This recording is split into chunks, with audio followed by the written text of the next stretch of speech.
Welcome to the It's Time podcast with your host, Professor Dale Feinauer, from the University of Wisconsin-Oshkosh College of Business Graduate Programs.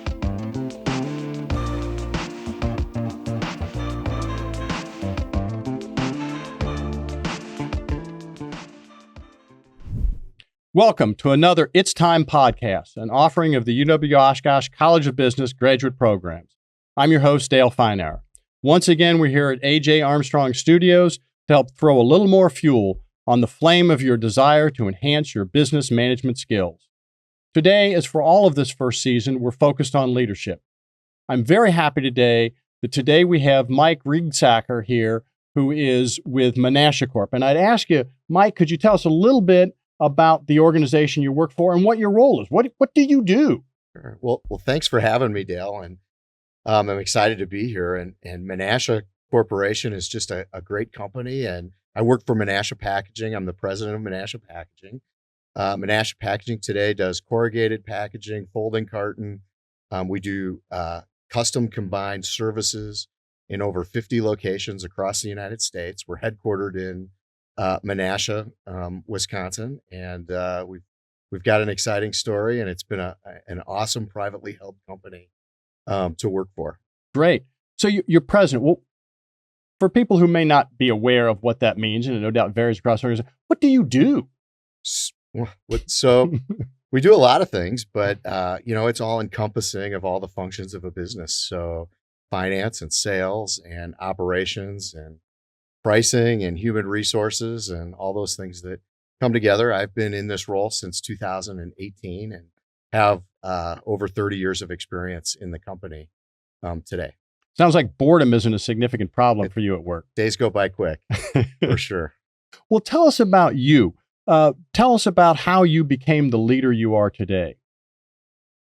Well, I started, I've done a lot of different things throughout my career. And so I would say it's a combination of learnings from all of those things. I've moved around to different geographies with different assignments. I have started in operations before moving into sales and had, a variety of business experiences in different fields that I think have allowed me to kind of understand, those areas, those dynamics, the leadership that's required when you can be with a team every day in the same room, or whether your team is spread out in many different geographies. What are some of the things that you might need to think about? So your first leadership role was in operations. It was the first 8 years. So what'd you learn from that experience? What was that like? It was supervisory. It was, folks that were running machines and working on things and just getting to know people and what drives them. I remember one of the very first things I did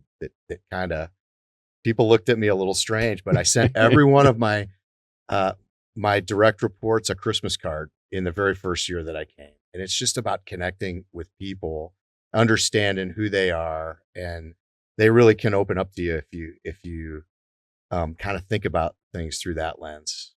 So you sent them all Christmas card. You mailed them a Christmas card home? I mailed them a Christmas card home, found out their spouses or significant other names, and just sent them a little something from the family. And maybe the first time that ever happened from their direct supervisor at work before. All right. Well, I find that fascinating. My perception is we often don't pay enough attention to the spouses, the significant others. Do you think that's true? How do you try and connect with them? Is that important? Well, I think it is. I think, we spend more time with each other at work than people do with their families. That's just a fact. And it's important that our families know who we work with. And so that's a big part of kind of keeping the whole thing together and creating events that allow us to get to know those people are important, I think, and there's small ways that we can do it. Great. You send them all Christmas cards, so you're trying to connect with them as individuals. One of the things I hear from young folks is the challenge of how much do I be a friend? How much do I connect? How do I draw the line? You're the new manager. Hey, Friday after work, a bunch of us tend to go out and have a beer. It is Wisconsin. You go out and have a beer. Yeah. You go out and have a drink with your direct reports. How do you draw that line between the manager and a friend? Yeah, I've never really found that to be that challenging. I mean, I think it's important that work environments do things together. So whether that's, happy hours as a group, or those kinds of things, probably not individually one-on-one with direct reports as much is not what I would remember, throughout my career is what happens. So I think creating events where people can connect and be social and not have a work related topic to actually have to do each time you're together. It's important to have a few of those in the mix. So you have some social events, some bonding experiences in addition to the work. Yeah. And then, people want clear and honest feedback. And if you can establish that early in a relationship, then people, I think, really appreciate that. So you're able to do both, building some social relationship, but still able to make the hard decisions, look them dead in the eye. Hey, this isn't working. Yeah, absolutely. Okay. Fascinating. Any advice on how you do that? How do you make that combination happen? One way is to not do it all just without planning it. And so I do think you have to structure time for certain parts of a relationship, where other parts of a relationship can be very much, just walking into somebody's door or running into them in a hall. There's both kinds of communication are critically important. But I think when you think about feedback and you think about putting formal time in the calendar to do it, that's important. So you consciously, strategically schedule, think about these various aspects of relationships and I don't think program it. It doesn't have to be programmed all the time. It doesn't have to be that overly programmed, but if there's not some time set aside to have a conversation, I often call it structured time for unstructured conversation. But unless you can slow things down around you with your direct report or whoever it is, even in a matrixed organization up here, to have a conversation about, what's going on, what we need to do to improve. It's tough to do because everybody's got hundreds of emails. Everybody's phone is ringing. Business moves at 1,000 miles an hour, and you got to find the moments to slow it down. And I love to call it structured time for unstructured conversations. That's a fascinating concept. Structured time for unstructured conversations for building the relationship. Yep. I hear some managers talk about they feel distracted by the problem so much that they don't get to work on improvement. Is this kind of part of making sure you've got some improvement balance, not just problems? Well, yeah, I mean, it's critical that we can step back from the problems that are occurring, around us and try to prioritize and think about the right solutions to go after, not just the easiest solution to grab. So, okay, and have time to do that, time to program that in. Yeah, no question. Good. You're a leader. You've been a leader for a while. When did you first start to conceptualize yourself as being a leader? If you think back a little introspection here, did you, were you 10 and thinking, yeah, I'm going to be a leader someday? Yeah. Well, it probably started at school. I actually graduated from Purdue University, and Very good. From organizational leadership was the degree that I took on. And it was a very interesting kind of new degree, but it was, all of our classwork and coursework at that time were around how to connect with people and core leadership opportunities, and certainly think I had an opportunity to refine that in those early manufacturing days. So Mike's graduating high school, going off to college. What motivated you to think organizational leadership? Yeah, that's the major for me. I don't know. I'm probably like any other college kid that doesn't know exactly what they want to do. I just sort of found it along the way. And it just really clicked once I got into it. And it happened. And it happened. Absolutely. Okay. How would you describe your leadership style? I would say leadership by, I like to walk around. I like to go see things. It's important that what's happening on the ground. And so, those things are super important to the way I lead today. I spend a great deal of time thinking about our business opportunities and how do I create and I'm back on the structured time for unstructured. I do think about that as a core fundamental in the way I lead. So even around business strategy, around how to solve business problems that are difficult for the organization to solve, it is about getting people out of the environment, slowing down, understanding the problem, and asking 5 whys and why the problem is occurring. There's so many people in business that are just wired to, I'm going to get a result, I'm going to get it tomorrow, I'm going to grab the first solution, the easiest solution. We think it's the right solution. Go. But it might go. And it's, we've done a lot of personality, like our team is wired that way. I'm wired that way, having some self consciousness about that, and how do you slow down to really, to be able to think about things a little bit more broadly. So if I'm hearing this right, the structured time for unstructured discussion isn't just a leadership relationship building component, but it's a decision making. It's a way you go about leading that you want to have some introspective time. Right. And I think it's about who you use as a partner, like to think about how to do it. So, it's really easy to say, well, we have a sales problem or we have an operations problem. I'm just going to go to those folks that lead that. And it might be, it's a really complex challenge, and might be talking to your HR person or your continuous improvement people about, okay, how do we gain the input? Who should be in the room? How do we create diversity of thinking so that we get the best possible solution? And you just have to slow down at times, not on everything, but just sometimes when the problems are really challenging. Interesting. So it sounds like you're being very intentional about who's involved in making the decision, who to participate, how to focus it, thinking of this thing through. Absolutely. There's a time and a place to say who's doing what by when, and we got to go do it tomorrow. And that's sometimes, but I think the problems that create a lot of value in the organization, especially, typically need to be slowed down a little bit so that you can think of. All right. Now you're looking to have people think through these things. You got this group of folks together, but you're the guy. You're the president. You're well up the food chain. These people's careers are to some extent dependent on you. Do you want them to be challenging you in terms of what's the right answer? Or are you a group of folks thinking it through, or do you pretty much tell them what the right answer is because you're the guy? Well, I think you need everyone in an organization, and I've not done every job in the organization, and I'm not an expert at every job that occurs within the organization. So, that's just something I think I've learned in my career, that the more, you've got your certain set of experiences that you've lived and you have, and those are things you bring to the table every time, but that's only a part of the total story.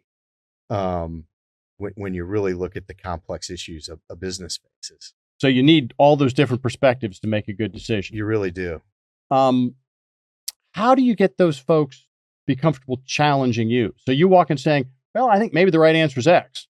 I think just asking questions is a critical aspect of leadership, and checking for clarifying, for understanding when people are telling you things, because not everybody communicates in ways what they might be thinking is easily, you're easy to dissect it. And so just really probing and playing things back and making sure voices are heard around the table are probably one of the more important things you can do as a leader. So it sounds to me that when you're in this discussion, you're more managing the process. You're more thinking about who ought to be in the room. Am I listening to everybody? Than you are driving the answer that you've walked in thinking is the right answer.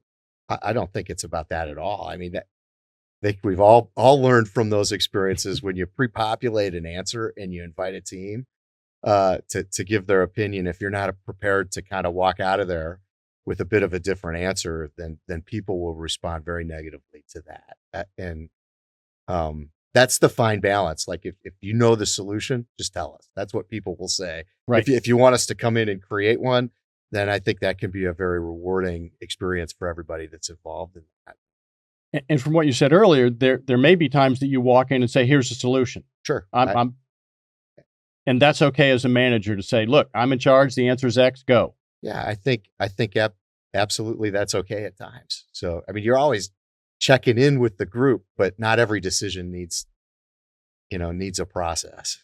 And now, a few words about some of the programs and services offered by the UW-Oshkosh College of Business. The University of Wisconsin-Oshkosh offers the first of its kind MBA executive program in Northeast Wisconsin.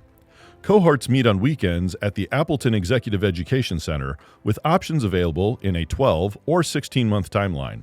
The results-driven MBA executive program provides an education that is both relevant and actionable, so you can take the knowledge you learn on Saturday and immediately apply it at work on Monday.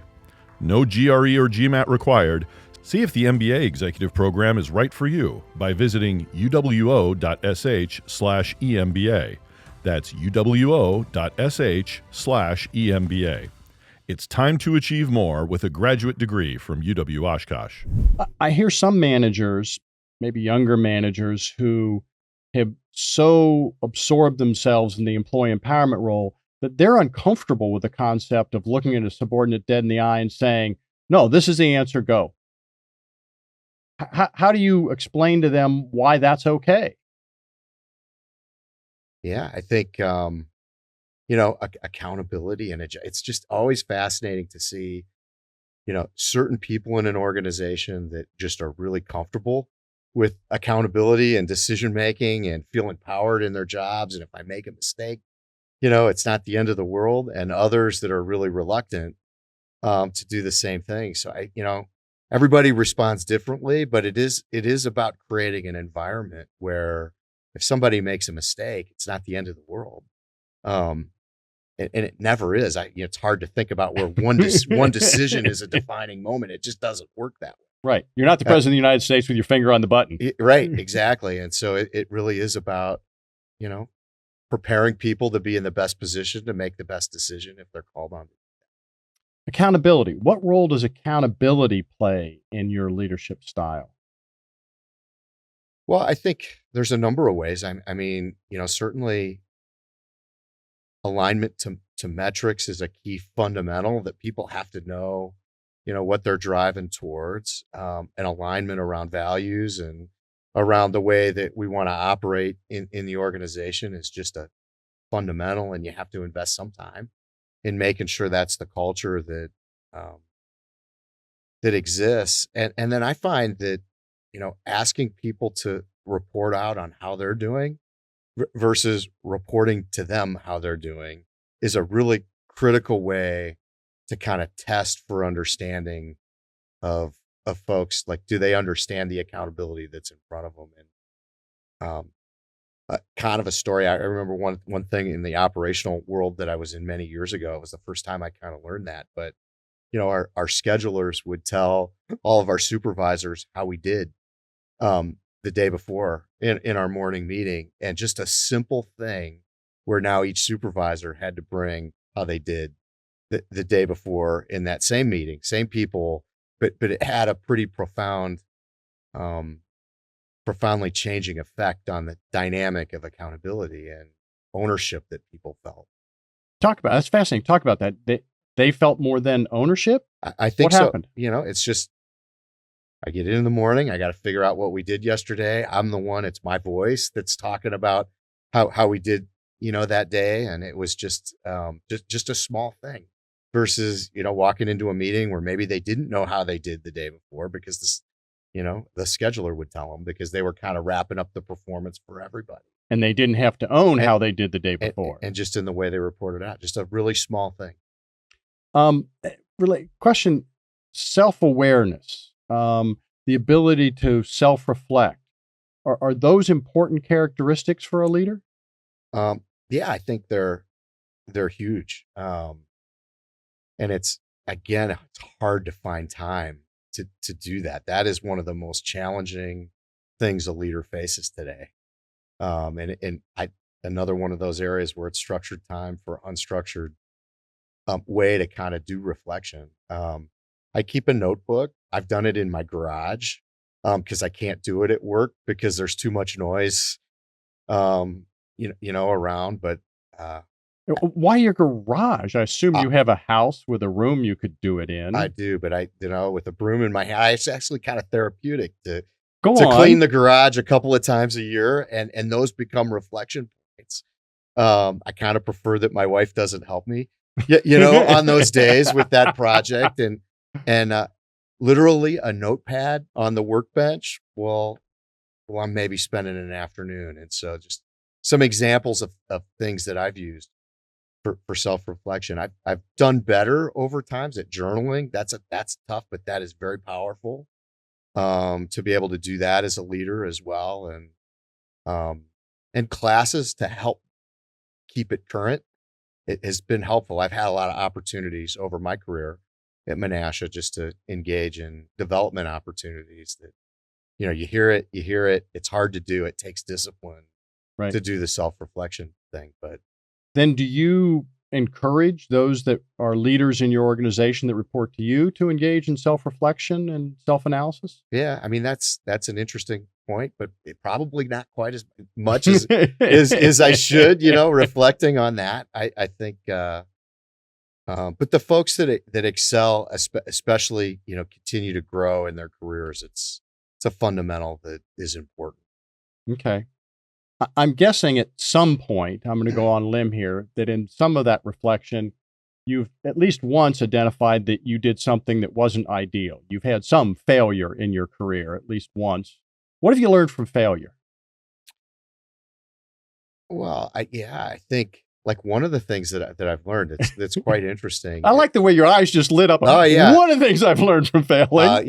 No, there's been multiple. I think that's you got to be able to talk about them. But I do remember one of the things I like to do is checkouts at the end of meetings, so I can reflect on how people thought the hour was spent, or if it's a multi-day strategic session, how did it go? And right. And one meeting in particular didn't go well, and I kind of just reflect on it, and it was exactly what we talked about. I had the solutions already figured out, and I really tried to pre-guide a room full of people to the to what I felt like the answer was, and I think it just the feedback coming back from the team wasn't the greatest. I remember kind of looking at it. It's not what I want to have happen at all. And then you were able to take a deep breath and go, okay. Okay. Yeah. I walked in thinking I knew the answer, and I didn't listen. And maybe the team would have come to a similar place, but I didn't give them the opportunity.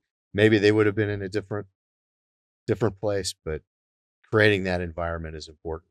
Okay. Any particular leaders that you've had in your career that as you observe them, you took lessons away? Either, hey, that was a really important thing I learned on the positive, or that's something I didn't want to do as a leader. Well, I think every leader that I've had along the way has had positives and negatives, and every leader you can learn from. And so, it's part of that reflection. Everybody's got a special skill in their job. They're really good at something, and they've got to, I do, everyone does.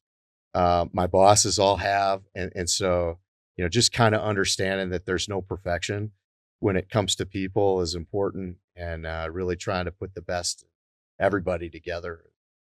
Any particular positive you can point to? Here's something I learned from one of my previous leaders that was a useful nugget as I evolved. Yeah, I think I had an early leader that was we did a lot of work with mission vision and kind of pulling a bigger group together that thought very broadly and how to pull it into execution. He was just very good at that, and I took a lot of the steps away. And a lot of folks are really good at the big picture things that you need to accomplish, and a lot of people are really good at the execution pieces, but it's a special skill to be able to drive both. And if you can find that attribute in a leader, I've had different leaders that I've worked with that have been excellent at working in a matrixed organization, okay, and leading through influence. And, that is just a hugely valuable skill, and one of the biggest leadership characteristics that I look for today, and how I think folks will survive in the new world that's being developed as business is more complex than it ever has. All right. So I heard a couple of things in there. One, is that there's a ability to conceptualize and think about solutions, and there's ability to execute. And you find that often leaders are good at maybe one, but not the other. And being able to do both is critically important. Absolutely. Yeah.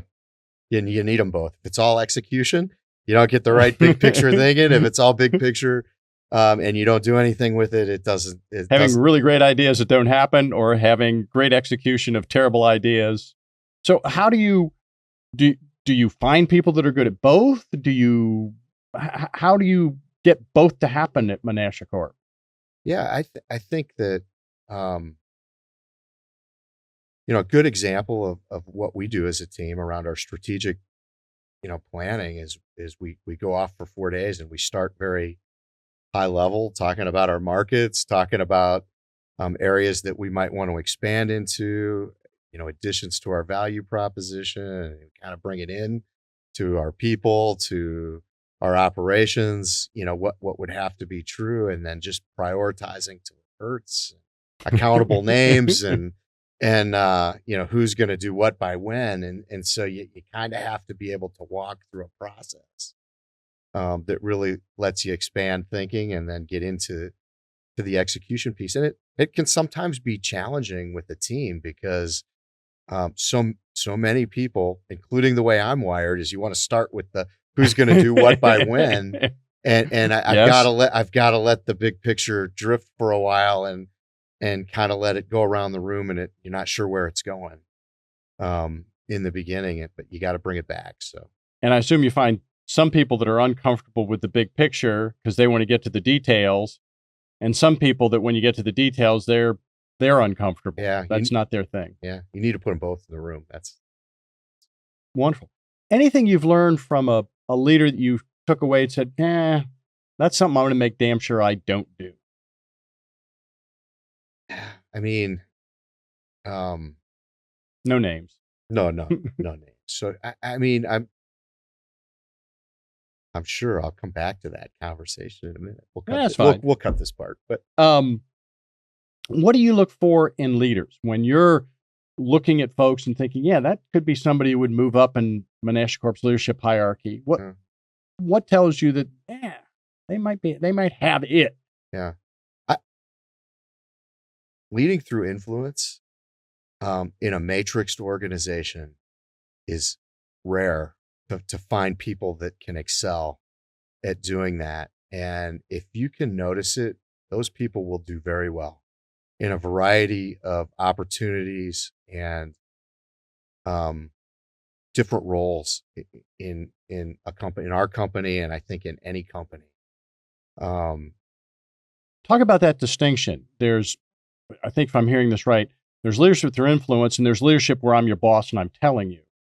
What's the distinction between those two, and why is learning leadership by influence so important a skill? There are lots of people that they have their lane.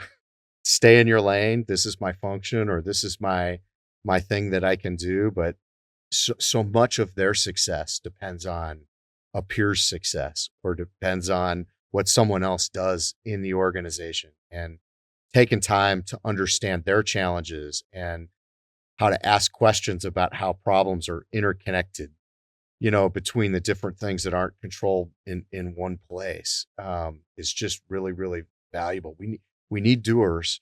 We need folks that do execution, and there tends to be sort of a limit to how far those people can go on the leadership, the leadership journey, compared to folks that can really understand the business and can hear, can listen, can be empathetic, and can spend a lot of time communicating, which seems like wasted time sometimes when you're trying to get from A to B, but around the goals and what needs to change and finding solutions, influencing someone else to do something that's going to make you successful. And now a few words about some of the programs and services offered by the UW-Oshkosh College of Business. The University of Wisconsin-Oshkosh Master of Business Administration program is powerfully positioned to help you advance your career. Join a strong network of more than 3,700 UWO MBA alumni in the Fox Valley and beyond, and take pride in earning a quality business degree from an AACSB accredited institution. Courses are led by award-winning faculty and industry experts, helping you develop personally and professionally during your time here. Take the first step toward an MBA by visiting uwo.sh/MBA to see all that UW Oshkosh has to offer. That's uwo.sh/MBA. Apply today. One of the things we hear about leadership today is EQ. I'm hearing collaboration. Is EQ an important thing? Emotional intelligence, something that you would look for in leaders? Absolutely. Just that it's so simple, but empathetically listening is just such a core fundamental that you have to have it. Leadership. Talk about that. What do you mean by empathetically listening? I think it's, when someone comes in and they have passion around an issue, they might not even be articulating what's at the root on their mind. And it's unpacking what you're hearing and playing it back and checking for understanding to really connect with that person one-on-one. And it's just a fundamental in leadership, and you can train on it and you can work on it, and hard to do. But it's just such an important fundamental. All right. That's interesting. Now, something like maybe being an empathetic listener, do you think there's some people that are just born leaders? It sounds like you were, in some ways, early on, you gravitated to leadership as a thing. Yeah. Your major in college. Are they just born leaders? I think you have to work at it, and you have to be reflective about it. I don't think it's not something that you wing. You just don't wing it.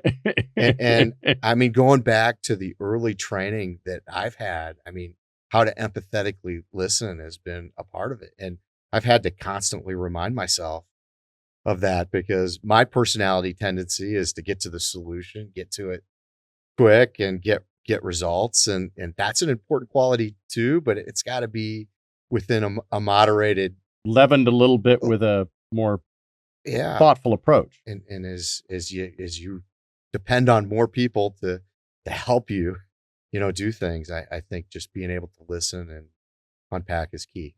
So is leadership an art or a science debate? Where do you fall? I would probably be a bit more on the art side than the science side. Go on. I just think, well, think about what we've been saying: structured time for unstructured conversation. Empathetically listening. Those are not scientific terms that I would see as core attributes of leaders that are probably most important. Right. Versus experience and know how to do every job in the building and so it's have an every art. Answer. There's some people skills in this thing, but it's something you have to work at very thoughtfully. Right. So there's almost science underlying the art. Well, there's different, there's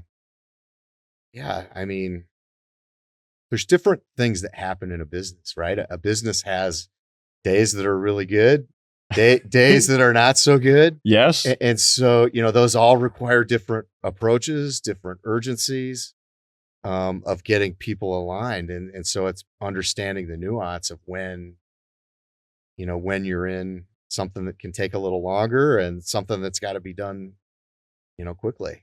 If I think of it from my teaching perspective, I find some of my days that have been most impactful in terms of modifying my approach to teaching or modifying a particular lecture have been the days that it didn't go well, that I walked out of class going, that wasn't where I wanted it.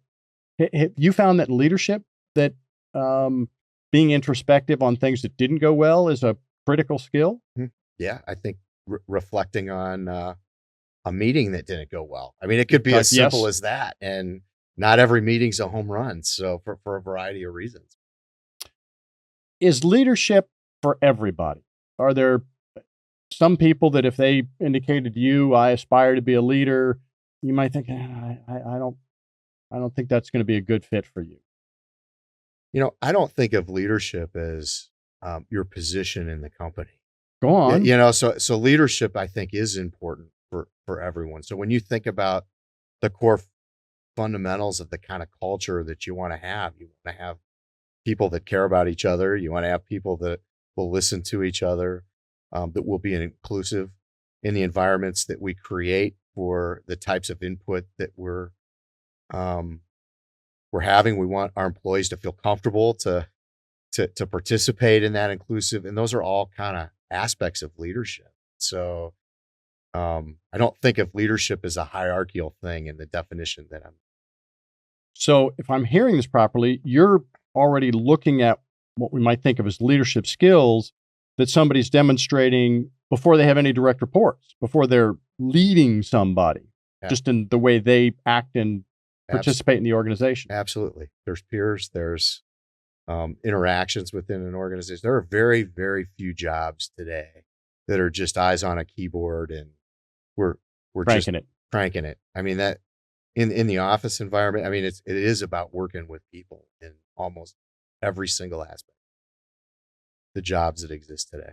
Okay. So that ability to interact, the EQ, critical skills for someone who's going to be able to move up in the leadership ranks. Yep. Okay. You talked about culture a little bit there, that you want people who are supportive. What is the culture that is supportive of the leadership style that you think makes sense?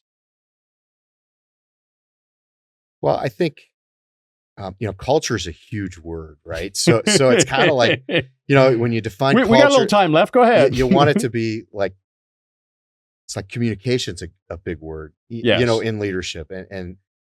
But I think you have to write down what you aspire your culture to be. And you have to start with, our team, my team starts with, what are the ground rules for how we're going to be with each other. Okay. And those things can cascade, throughout the organization. So we want to have an inclusive environment because we know, like even on our current leadership team, we have some voices that are louder than other voices. And so to talk about that is an open thing, that the voices that aren't quite as loud doesn't mean they don't have something great to say. It just means that their personality isn't as comfortable breaking into the conversation. And so we got to create moments, and there isn't a single person that disagrees with that, right? You just get caught up in the heat of the moment. And right. We got 8 people in the room and we've heard from 4 voices. Let's take a minute and hear from the other 4 voices. And we got to create those environments as leaders so that can happen. And you're doing that very intentionally. And it's hard because it's easy to get caught up in the moment. Talk to me. You talked about ground rules, I think was your term. Yep.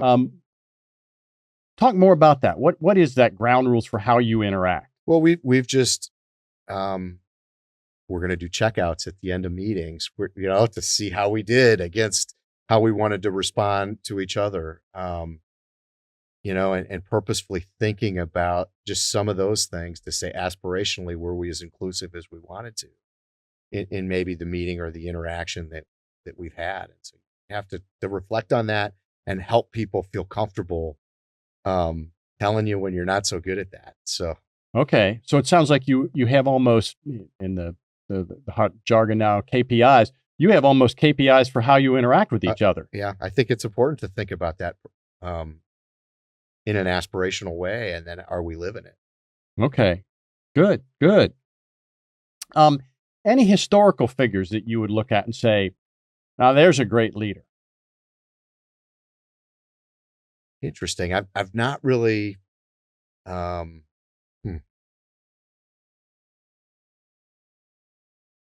have to reflect on that. I mean, that's okay. You certainly think I'm a huge sports fan, so I go right to, football coaches that have been great. I think some of the best coaches in the NFL today are not the best play callers. I mean, you see that they're command and control over the offense, the defense, the special teams. That's a big debate if you kind of follow that stuff on what kind of coach someone hires. So, talk a little bit about sports. You're a big sports fan. Are there any lessons from sports that you think relate to the question of leadership? Well, I think absolutely everything that we've talked about is important on a sports team, and sports kind of add this element of you're in it to win as well. And so Right. how do you bring people along, gather ideas, work together to make things happen? I mean, it's just everywhere in sports. That's true. So if you were the GM of a NFL team and you were interviewing head coach potentials, what would you look for? Yeah, I think it's leadership, and not every head coach is going to have held every coaching position, on the field, more than likely, and so they're going to have to get the best out of their people. Um, you know, So you'd look more at their leadership skills than their technical football knowledge. It's not whether they have a great offensive game plan. I think that's right. I mean, you would take it into the context of what the organization needs, right? So if there is no offensive mindset, you might want that leader to come from that background, but primarily not the technical skill. I think is not the overarching requirement. It is about getting the right people on the bus and empowering them to make the right decisions and bring the best out of people. Right. What's the hardest part of being a leader?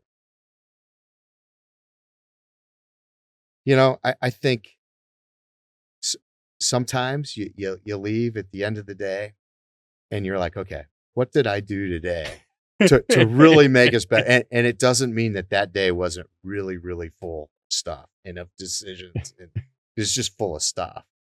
And it's kind of like, 80% of the way someone does a job, maybe 90, probably not different from the next person.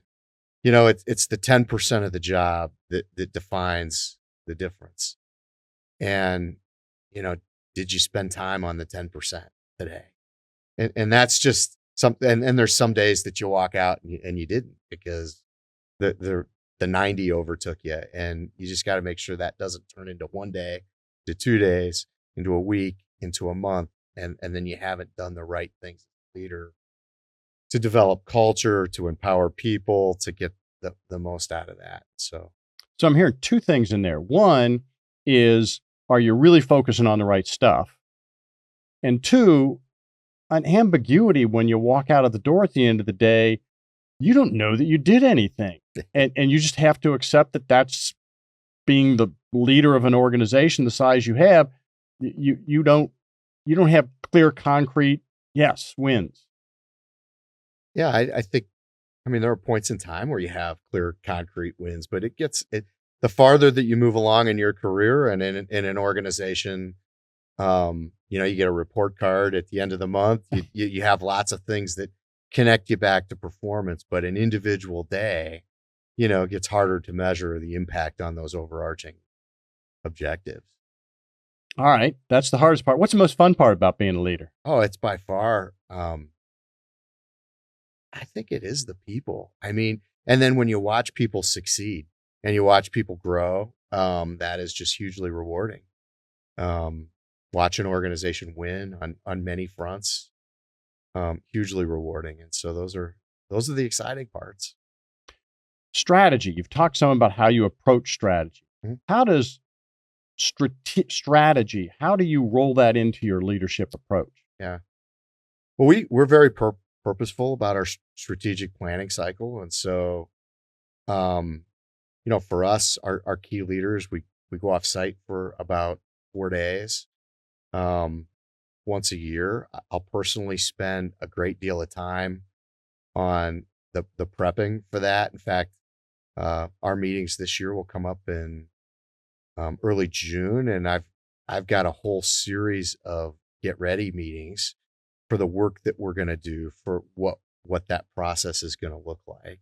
We have some outside help that helps us as well go through that thinking process, but hugely important. And it's about creating that structured time around a series of ideas that we know we want to gather the input of our team, and we want to have some outside work so we have the right data, for those conversations as well. And how has the leadership challenge evolved over your career from when you were operations and you had 7 folks reporting to you to now? How is what you need to focus on, what you do, evolve?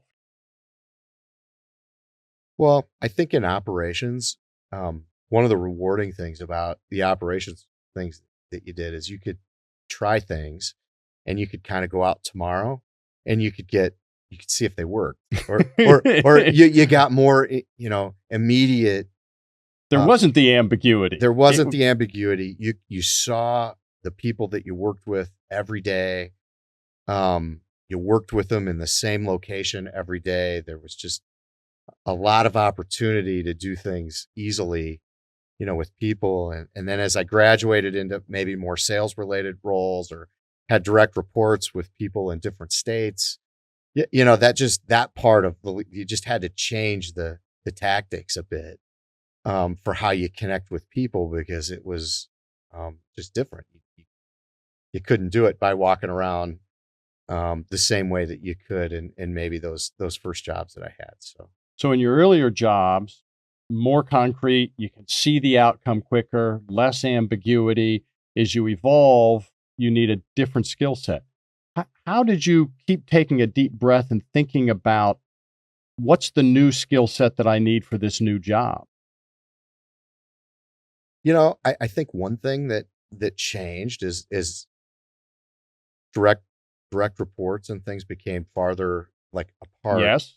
Those meeting times are more important for the kinds of conversations, the one-on-one conversations. And you need to plan and not wing it when it comes to those opportunities, because you can't have a new one tomorrow, as easily as you could by walking around. And so probably the same techniques is what was on day one with that operations group that you could see 3 times a day.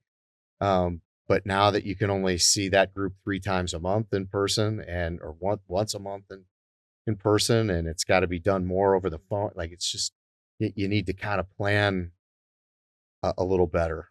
So if I'm hearing this right, for the folks younger in their careers that are listening to this, as you move up the leadership ranks, you have to become more thoughtful about your approach to leadership and how you're leading, given the nature of these more distant relationships, et cetera. Yeah. And don't wing it. And don't wing it. Don't wing it. That's good. Clearly structured time for unstructured conversations. Yeah. Don't wing it. Empathetic listening. There's some patterns that come out of these conversations. How do you take care of you? You've got a lot going on. There's a lot happening clearly in your life. How important is it? And assuming it's important, how do you carve out time to take care of Mike? Yeah, that's a great question. And for me, I would just encourage one thing that you love to do. I love being on the water, doing those things. So that is my one place that I can go that I'm able to kind of unplug. It's hard for me to do it everywhere else, but find the one thing. So find the times where you unplug, whether it's alone in your garage or whether it's out on the water. I've noticed here in Wisconsin that for parts of the year, being out on the water is a little difficult. Yeah. How do you do that in the winter? Well, it's, we like to get out of the cold at least a little bit, but it's hard to do. So I definitely have tried a little ice fishing, but that's difficult. Okay. It's cold. But you do try and find some time for yourself so you can focus on your recharging of your batteries, et cetera. Yep, absolutely. Cool. Advice. Final piece of advice that you would give to young folks that are in leadership roles or are aspiring to go into a leadership role. What should they be thinking about as they're moving forward? Think about how to lead through influence. Those things will be noticed. Maybe not by your immediate supervisor, but they will be noticed within the organization if you're really good at that. So that's a super important skill set. I think, also just grab empowerment. I kind of look at, we are just looking for people that aren't afraid to kind of dig in and make a decision and make a mistake. And I think most organizations support that. And I think we're hungry to find people that kind of view their environment through that lens, and those kinds of folks are getting noticed. All right. Well, let's chat about maybe each of those a little bit. Those sound like pretty important nuggets. Leading by influence. You had mentioned that before. How does one do that? If I get direct reports, I tell them to do stuff, and they report to me, etc. How does one lead by influence? Yeah, and I think when we're talking about a leader with 8 direct reports, when I say lead by influence, it's not necessarily what you're doing with those 8 direct reports. It's about what's going out sideways, right? Maybe up in the organization, maybe in a completely different function, and you've got a problem, and the problem is causing some pain in the organization. You kind of have a choice. I'm going to complain about it, and I'm going to throw stones at whoever I think caused it, or I'm going to go in and I'm going to find time to meet with someone else and talk to them about the problem, and can they help me solve it? Or maybe a reflection that what your group of 8 are doing that's causing somebody else a problem, even though it's not causing you a problem, and being open to the conversation, that you're going to help someone else solve a problem that might not be directly affecting your metrics and your accountabilities. And it's just so many people get like one track in the way that they unpack, and it's just me, it's just my turn. So a lot of the leadership by influence I'm hearing is a willingness to think of an issue from a broader perspective outside of your functional area, and talking to these other people about these issues with an open mind. Yep. And I think grab the opportunity to grab different experiences in an organization, if you can, I think is also important. So go on. What's that mean? For me, it was, I started in ops and I went into sales, 2 very different kinds of things. And folks that often don't like each other. Right. So it's like, how can you gain, different experiences? And I've seen people in our organization have gone from HR into business roles, or, from an operational role into a planning role, into a sales service role. I mean, those kinds of experiences I think are important. So part of the career advice is don't be hesitant to get out of your sort of home base and learn a new piece of the organization. Right. Empowerment. You talked about empowerment as another thing. Don't be afraid of empowerment. And if I heard this right, this is don't be afraid of grabbing responsibility for something and driving it. Is that accurate? Yeah. I mean, there's a problem. Just kind of reflecting on it while you're out in the garage, saying, what could I do to really go solve this? And I think most people have more levers within their current sphere than they think they have to actually go solve a problem. And so it's just some reflection on that. But it probably will require some leading by influence, by the way. Yes. Those dots connect. Those dots do connect. My experience has been a lot of folks will think in the garage about the problem, maybe a fairly big focus on why other people are the problem, but it stops in the garage. They don't then go to work and motivate trying to make something happen across these various functional areas.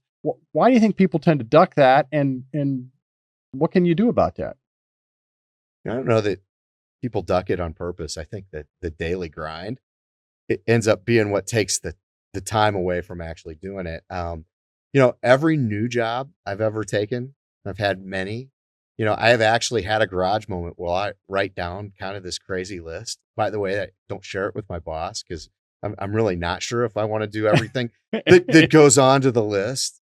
And the list is, these are things I'd like to do in this job. Yes. And it's just, and I keep it, and it's just kind of interesting to reflect on it. And each time I've done that, it's not been 100%, what's been knocked off the list, but a lot has. So I just think it gets back to that reflection. And then how do you keep those kinds of goals in front of you? That's the 10% of the job that makes up all the difference versus the 90 that is just kind of doing the fundamentals of it. So if I'm hearing this right, you have sort of, I'm assuming, 2 sorts of to-do lists. You have here's the stuff I need to get done today. I need to talk to this person, do this, but you have a very big picture to-do list in your head for the roles that you've been in. Yeah, absolutely. I mean, even going back to those Christmas cards, that was one of the items on the list. Like, how do you get, and so just making some goals. They may not seem like the most important goals, but at the end of the day, I think they're the part of the goals that enable you to be successful. And so that focus on the big picture and not just getting caught up in the day-to-day sounds like a theme in this. It relates to that having structured time for unstructured discussions and analysis. Yep. Yeah, that's right. All right. Very good.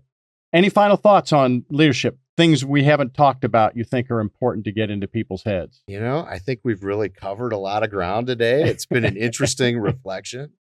Leadership is just so important. It's everything. It's not the science or the art form question. It's not about knowing every job in the building.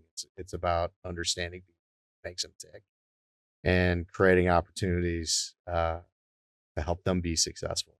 So I assume from what you're saying and the way you're saying it, for someone who's motivated to think about leadership as an approach, you found it to be a rewarding thing to be a leader in an organization in your career. Oh, absolutely. And for those of you that are not watching this, but you're listening to this man's eyes are lighting up.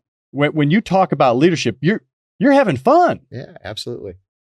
It needs to be fun. We spend more time at work with each other than we do with our families. If it's not fun, then something's not right. So leadership should be fun. Should be. Interesting. Well, I'm going to end on that note. I don't think there's a better note to end on than that leadership ought to be fun. Mike, thank you very much for coming in today and sharing your time and experiences with us. Sounds good. Thank you, Dale. And thank you for listening to another It's Time podcast from the University of Wisconsin-Oshkosh College of Business. Thank you. It's Time is a production of the University of Wisconsin-Oshkosh College of Business graduate programs in association with Venture Project Studios. Executive producer, Aaron J. Armstrong. Host, Professor Dale Feinauer. Creative Director, Madison Potratz. Director of Photography, Elazar Kloon. Audio and Video Editor, Elazar Kloon. Marketing Strategy, Tara Larson. Social Media, Anwar Mahana.